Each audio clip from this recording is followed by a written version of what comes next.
네, 어제 한미일 정상회담이 있었고요. 윤석열 대통령의 나토 정상들과의 활발한 다자 외교가 계속 이어지고 있습니다. 나름 성과를 거뒀다는 평가도 있고요. 또 일부 해프닝도 있었던 것 같습니다. 하나씩 짚어보겠습니다. 먼저 영상 보겠습니다.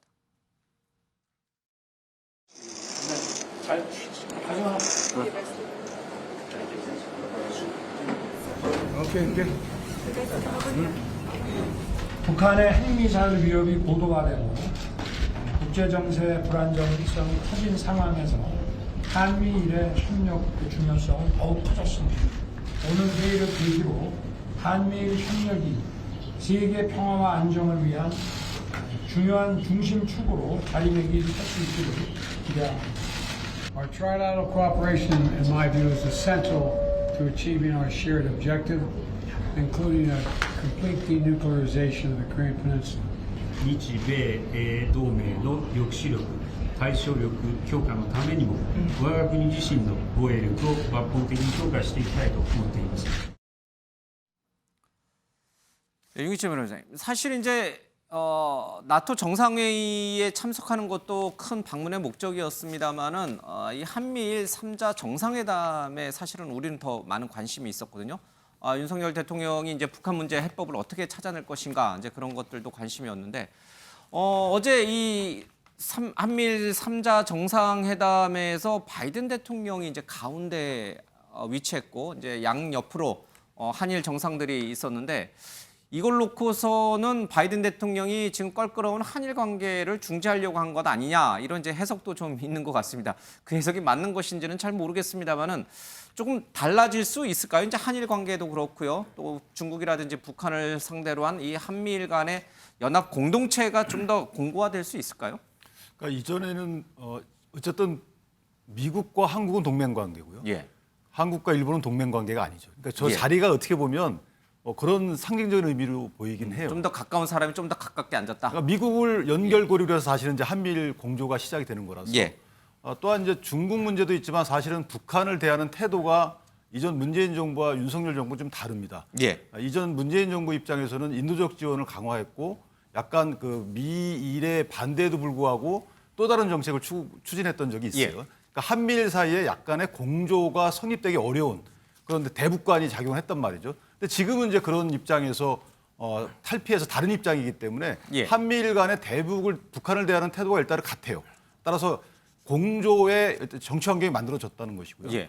또 하나는 지금 구체적으로 공조의 대상인 북핵 억지력 문제 이런 문제는 사실 이견이 없었어요. 예. 그러나 한국과 일본의 관계가 껄끄러웠기 때문에 미국 입장은 상당히 애매한 분위기였던 것이죠. 그런데 한국과 일본의 관계 개선 의지가 이번에 확인이 됐다. 예. 따라서 그 관계 개선이 어떤 방식으로 이루어질 것인지는 이제 앞으로 실무진이 논의를 하겠지만 양국의 수상과 대통령의 그런 점에 있어서는 어느 정도 합의를 했지 않겠느냐. 그래서 이번 자리는 구체적으로 일본이 납부 거부 문제는 제기했지만 그것은 예. 이제 네다리스를 참여연 선거에서 국내 정치용으로 한 것으로 보이고 한국과의 관계 개선 문제는 관계 개선을 모색하는 자리, 예. 관계 개선을 확인하는 자리 정도로 큰 의미가 있었다. 북한에 대한 북핵 문제 해결에 있어서는 여태까지 입장이 다 같았기 때문에 따라서 저는 그런 상당한 의미가 있는 자리였고 이후에 실무진을 통해서 어떻게 그것이 전개될 것인지 예. 좀 궁금합니다. 문재인 정부에서는 사실 미국과 일본이 북한에 대해서 굉장히 강경하다고 해야겠죠. 예. 아주 센 압박 조치를 취했고 문재인 정부는 그 속에서 그래도 북한과 대화를 이끌어내려고 하는 그런 유연한 스탠스를 좀 취했는데 윤석열 정부로 바뀌면서 우리의 스탠스도 확실히 좀 달라진 것 같습니다. 무모한 핵 미사일 개발 의지보다 국제사회의 비핵화 의지가 더 강하다는 것을 분명히 보여줘야 된다. 미국과 일본도 강인데 이제 우리 한국, 남한의 한국 정부도 강으로 가겠다라 해서 강으로 북한을 압박하는 모양새로 좀 바뀐 것 같습니다. 자, 이럴 경우에 북한이 어떻게 나올 것인가? 북한이 백기를 들 것인가? 항복을 할 것인가? 아니면은 7차 핵실험이라든지 또 고강도 미사일 시위라든지 여러 가지 무력 시위를 나설 것인가? 김정욱 행정관께서 이 북한 전문가 아니신가요? 어떻게 전망하세요? 북한이 이렇게 윤석열 정부가 강하게 나올 경우에 북한은 어떻게 나올 것 같습니까? 제가 볼 때 강대강 전략으로 나올 거라고 생각을 합니다. 이 상황에서는 왜냐하면 지금 윤석열 대통령이 두 가지 얘기를 했어요. 하나가 예. 한미일 협력이 세계 평화와 안전을 위한 중요한 중심축이다라는 예. 얘기를 하나 했고 또 하나 그 나토 정상회담 연설에서 특정 지역의 동맹만으로는 안보 위기가 해결되지 않는다 이렇게 얘기했습니다. 예. 근데 이 안보 위기가 뭐냐면 중국이에요. 중국이 전 세계적으로 중장기적으로 상당히 중대한 위기가 될 예. 수밖에 없다는 것이고 나토와 그다음에 쿼드 플러스라고 얘기되고 있는 아태 지역의 안보 협력 이 두 가지가 소위 중장기적으로 중국을 포위 압박하겠다는 얘기일 수밖에 없기 때문에 예. 그러면 소위 동아시아 지역 특히 동부아시아 지역 같은 경우는 한미일이 공조하게 되면 반대로 북중러가 공조할 수밖에 없는 상황이 만들어지게 되는 것이죠. 저는 이렇게 됐을 때 가장 중요한 문제로 부각되는 게 대만 문제와 북한 문제일 거다. 근데 아시겠습니다만 나토가 독립 전략을 추구하면서부터 소위 러시아가 굉장히 반발했었고 러시아가 우크라이나를 침공하는 사태까지 벌어지지 않았겠습니까? 소위 포위와 압박은 갈등과 긴장을 불러일으킬 수밖에 없기 때문에 예. 동아시아도 마찬가지입니다만 계속적으로도 압박을 하게 되면 거기에 뒤따라서 소위 우발적인 충돌이 발생할 수밖에 없는 측면들이 분명히 있어요. 그랬을 때 충돌 지점이 어디냐? 대만하고 북한일 가능성이 되게 높습니다. 예. 저는 그런 측면에서 소위 북한의 핵을 가지고 있는 것에 대해서 용납할 수 없습니다만 이렇게 강대강으로 갔을 때 소위 해결의 지점을 만들어낼 수 있을 것인가? 예.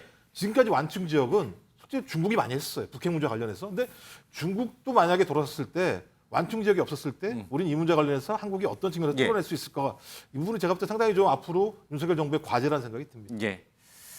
자, 이 북한에 대해서 유연한 조치를 취하고 중국에 대해서도 가급적 자극하지 않는 스탠스를 취했던 문재인 정부. 그러나 외교적 성과가 없었다라고 판단한 윤석열 정부는 중국도 그렇고 북한에 대해서도 강한 모습으로 좀 바꾼 것 같습니다. 어떤 외교적 성과를 가져올지 아니면 또 다른 문제점을 야기할지는 조금 더 지켜봐야겠습니다. 사진 한 장 좀 보겠습니다. 이번 나토 정상회의에 이 업저버 자격으로 참여했던 우리나라, 호주, 뉴질랜드 그리고 일본 총리가 모두 모여서 사진을 찍었죠. 이 단체 사진을 찍었는데 이 단체 사진에 하나의 흠결이 있었던 것 같습니다. 바로 윤석열 대통령이 눈을 감고 있었던 모습이 찍힌 것 같습니다. 이게 나토 공식 홈페이지에 실린 사진이거든요. 자, 이 다른 정상들은 다 눈을 뜨고 있는데 윤석열 대통령만 눈 감은 사진이 나토의 공식 홈페이지에 실리니 국내에서는 또 이런저런 말들이 나오는 것 같습니다. 김영주 의원님, 네. 지금 어제 바이든 대통령과 윤석열 대통령이 악수를 하면서 바이든 대통령의 시선이 다른 정상식 쪽으로 가면서 노룩 악수다 뭐 이렇게 얘기가 좀 화제가 됐었는데 대통령의 이런 눈 감은 모습은 또 윤 대통령을 약간 이렇게 비판하고 싶은 분들에게는 좋은 먹잇감이 된 것 같아요. 이게 뭐 이렇게 비난하고 힐난할 일인가요? 비난하고 힐난한 일은 아니지만 나토의 예. 공식 홈페이지 상에서 이런 사진을 고를 때 한국 대통령이 눈을 떴는지 안 떴는지를 고려하지 않는다면 대우를 받고 있지 못하다는 증거 아니겠습니까? 뭐 실무자의 단순 실수 예, 아닌가요? 그러니까 그게 실무자라 하더라도 예. 어떤 실무자가 어떤 전 단체의 어떤 기관의 한 소속원으로서의 예. 어떤 기본적인 에티켓이 결여되어 있거나 단순 실수 있습니다만은 예. 자기가 가장 중요시하는 VIP부터 눈을 뜨고 있는지를 볼 수밖에 없는 게 현실 아니겠습니까? 예. 국가에서 보면 우리나라에서 했다 그러면 우리 대통령 얼굴을 제일 먼저 떴는지 안 떴는지 했겠죠. 이제 그런 예. 면에서 우연한 실수로 느껴집니다만은 이런 부분들은 우리 입장에서는 그냥 간과할 수 없는 부분이고 지금이라도 아마 우리 정부 측에서 예. 사진 교체를 요구하고 있다고 그렇게 들었습니다. 그래서 모두가 다 눈을 뜨고 또 뭐 확인해 본 결과 뭐 동영상 같은데 눈을 뜨고 계셨다고 하니까 예. 또 눈을 감고 계실 이유가 뭐 있습니까? 뭐 근데 서서 주무시는 건 네. 아닐 거 아니에요? 그래서 하필 그 장면이 잡혔다는 것에 매우 유감스럽게 생각하고 빨리 교체했으면 좋겠습니다. 예. 이제 우리가 이제 사진 찍었다 보면은 이제 순간적으로 눈을 깜빡일 때가 있죠. 그때 딱 찍히면 눈을 감고 있는 모습인데 어쨌든 이것이 상당히 우리 입장에서 보면 나토 측에 좀 서운한 부분일 수도 있고 또 우리 내부적으로 봤을 때는 대통령 의전팀 또는 외교부 관리들이 도대체 뭐 하고 있는 거냐 이런 거 빨리 찾아내서 수정 조치를 요구하지 않고 뭔가 좀 나사가 풀린 거 아니냐 이런 이제 비판도 같이 나오는 것 같습니다. 이제 이 정도에서 넘어가야 되는 건가요? 뭐 혹시 더 코멘트를 좀 더 해줘야 되는 건가요? 이 좀 외교부 당국자들 또 의전팀 정신 차려라 이렇게 한마디 해주고 가야 되는 건가요?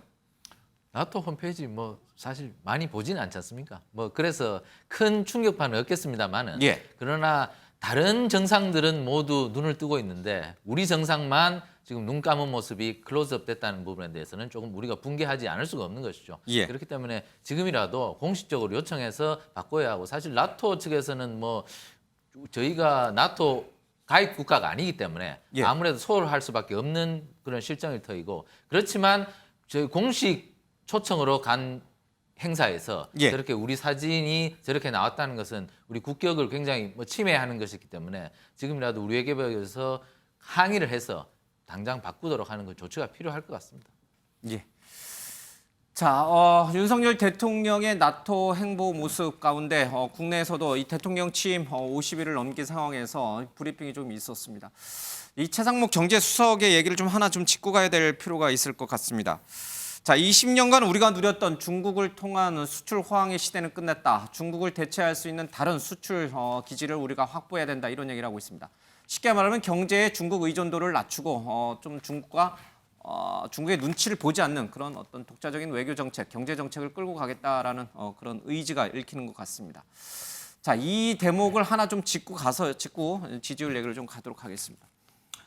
어떻게 보십니까? 이 중국의 무역 의존도, 수출 의존도를 낮추겠다. 이건 너무나 당연한 거거든요. 이 당연한 건데 사실은 이렇게 나토 방문을 통해서 중국과 약간은 긴장 관계가 돼 있는 상황에서 대통령실의 경제수석이 과연 그 부분을 굳이 언급할 필요가 있었을까? 중국을 자극한다는 측면도 있지만 사실 이번에 나토에 간 것은 우리가 미국이 중국을 견제하는 그 거대한 축에 예. 우리도 발을 담그라는 미국의 어떤 유인책이거든요. 그렇죠. 그렇기 때문에 저희가 지금 중국에 대해서 저렇게 발언을 하지 않을 수 없는 국제 정치적인 함의가 있는 것이죠. 예. 그렇기 때문에 저희가 저렇게 공식적인 발언을 내놓는 것이기 때문에 우리가 지금 내놓은 메시지도 바로 중국에 대해서 하는 그런 메시지입니다. 우리가 앞으로 중국 정책에 대해서 예. 과거와는 약간 다른 식으로 갈 수도 있다. 과거에는 경제는 중국, 안보는 미국 이렇게 가서 흔들리지 않는 그 원칙이 있었지만 예. 지금은 만약에 우리 국익이 훼손된다면 경제에 대해서도 중국과 계속해서 밀착 관계만 가져갈 수는 없는 것이다. 우리도 더욱더 시장 다변화를 할 것이고 새로운 정책이 있을 수가 있다는 그런 시그널을 주는 것이기 때문에 저는 이것이 부적절하다고는 생각하지 않고요. 어쨌든 중국이 이번에 나토 회의에서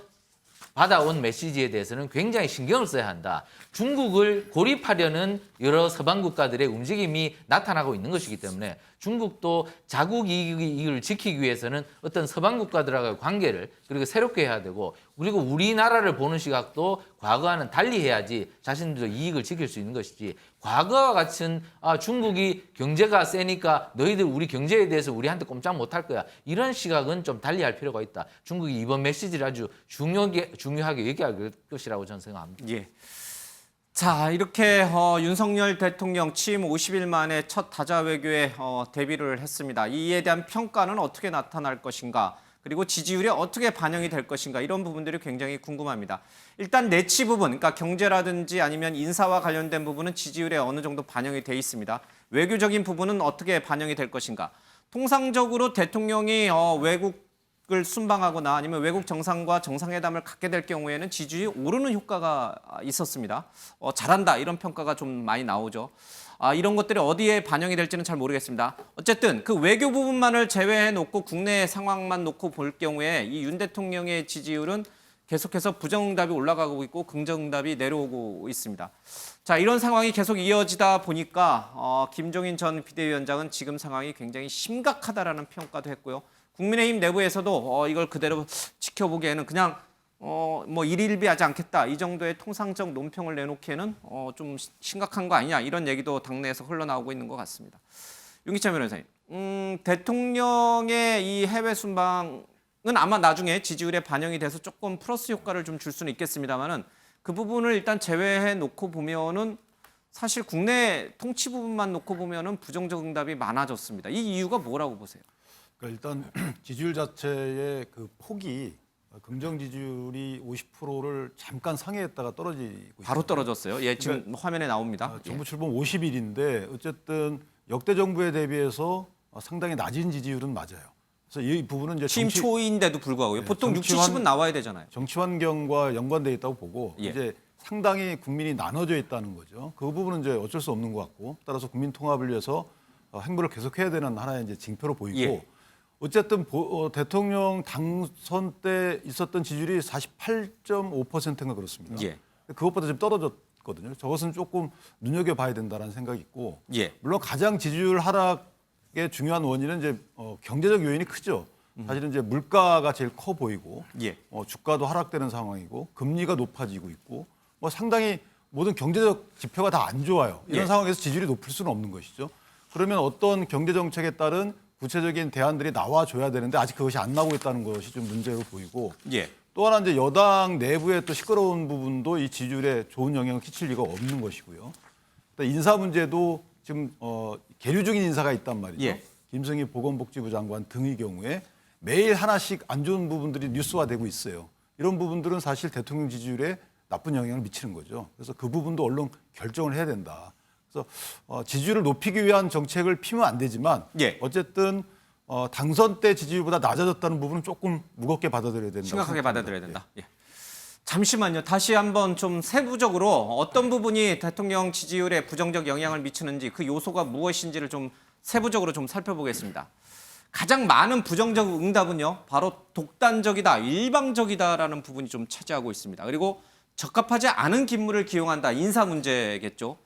그리고 대통령 통치자로서의 경험, 리더십 경험과 능력의 부족, 정책 비전의 부족, 통합 협치 노력의 부족이 부정응답을 주를 이루고 있습니다. 자, 그러면요, 김종인 전 비대위원장의 얘기를 좀 듣고요, 다른 분들의 이유도 좀 들어보겠습니다.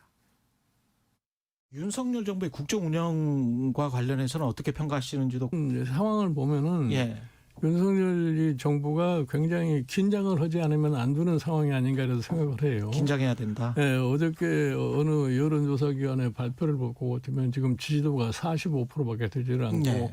부정적인 게 50%가 넘는 그러한 모습을 보이는데 정부 지금 출범한 지가 지금 한 달 한 20일 정도밖에 안 되는데 이러한 사태가 나왔다는 것은 보통 심각한 상황이 아니라고 생각을 해요. 그럼 뭐 때문에 이러한 상황이 생겨나느냐? 이거에 대한 진단을 갖다가 빨리 해가지고서 그거에 대한 수습책을 강구를 하지 않으면은 점점점 어려운 상황으로 갈 수밖에 없지 않나 이렇게 봐요. 과연 이 사람들이 한국에 당면하고 있는 상황에 대한 진단을 갖다 정확하게 하고 있느냐 하는 것이 보이질 않아요. 그러니까 거기에 대한 정확한 대책이 나올 수 없고 정확한 대책이 나오지 않으니까 국민의 미래에 대해서 굉장히 불안하게 생각할 수밖에 없는 상황이 아니냐. 그래서 지금 여론조사로 그런 형태로 좀 나타나고 있는 거라고 저는 봐요. 자, 김종인 전 비대위원장의 말이 뭐 금가옥조는 아닙니다. 뭐 이게 절대적으로 맞는 얘기도 아닐 것이고요. 다만 당내에서도 좀 심각하게 봐야 한다라는 기류가 읽히는 것은 좀 분명해 보입니다. 자, 보통 심각한 일이 아니다라고 김종인 전 위원장은 얘기를 좀 했습니다. 그리고 원희룡 국토부 장관은 이 대통령의 여러 가지 어떤 부족한 면 때문에 이런 부정응답이 높아지는 게 아니라 대선 때부터 쭉 이어지고 있는 우리 사회의 양극화, 진영 분리, 뭐 이런 문제 때문에 이 지지율이 하락하는 것이다 이렇게 좀 보고 있는 것 같습니다. 어쨌든 통합의 노력이 더 필요하다는 반증이기도 하죠. 김영준 의원, 뭐 아까 이제 부정적 요인들을 쭉 봤어요. 어떤 부분이 제일 마찬가지로 독선적 그 부분이 제일 부정적 응답의 가장 큰 이유라고 보십니까? 그러니까 이제 특징적으로 보면 과거에도 정권 초에 윤석열 당선자 그 대통령님만큼의 지지율이 낮은 적은 있었어요. 예. 문재인 대통령이 좀 높았죠. 문제는 부정평가율이 그렇게 높지는 않았습니다. 그러니까 긍정평가율이 낮은 적은 있었지만 부정평가율은 20대였어요. 예. 지금 문제는 부정평가율이 40% 됐다는 것은 아까 윤기찬 변호사 말씀하신 대로 양진영 논리가 있습니다만은 가장 크게는 사실 어떤 인수위에서 정확하게 우리 110대 과제를 폈습니다만은 예. 지금 김종훈 위원장이 비대위원장까지 말씀하신 대로 이것을 경제 문제나 어떤 정치적 문제를 진단해서 어떤 방향으로 우리가 할 것이다 하는 핵심 전략이 보이지 않고 예. 너무 평면적인 진단만 하고 있고요. 그러면 경제가 어렵다고 하지만 실제로 어떤 방식으로 할 거냐라고 하는 부분에 대해서 국민들이 뚜렷하게 눈여겨 보이지 않습니다. 예. 왜?